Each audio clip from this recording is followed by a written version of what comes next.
মেলেনি অন্নপূর্ণা ভান্ডারের টাকা। অনলাইনে আবেদনপত্র দেখাচ্ছে বাতিল। দুর্গাপুরে মহকুমা শাসকের দপ্তরে বিক্ষোভ মহিলাদের।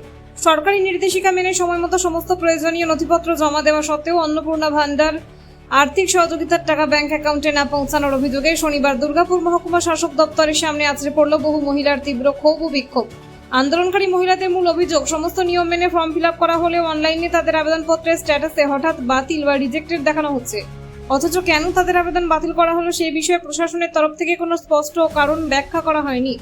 এই চরম অনিশ্চয়তার মধ্যে সমস্যার সমাধানের আশায় মহিলারা মহকুমা শাসকের দপ্তরে ছুটে গেলে সেখান থেকে তাদের আগামী 10 তারিখের পর পুনরায় আবেদনপত্রের স্ট্যাটাস পরীক্ষা করার পরামর্শ দেওয়া হয়।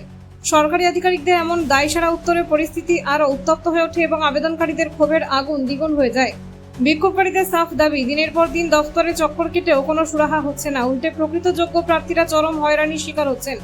অবিলম্বে এই বাতিল হওয়া আবেদনগুলি পুনর্বিবেচনা করে প্রাপ্য আর্থিক সাহায্য সরাসরি ব্যাংক অ্যাকাউন্টে পাঠানোর জোরালো দাবি জানিয়েছেন তারা। অন্নপূর্ণা ভান্ডারের কোনো কিছু রিজন দেখাচ্ছে না, সোজা রিজেক্ট চলে এসেছে। একেবারেতে মেয়ে মা দুজনে ক্লিয়ার হয়ে গেছে।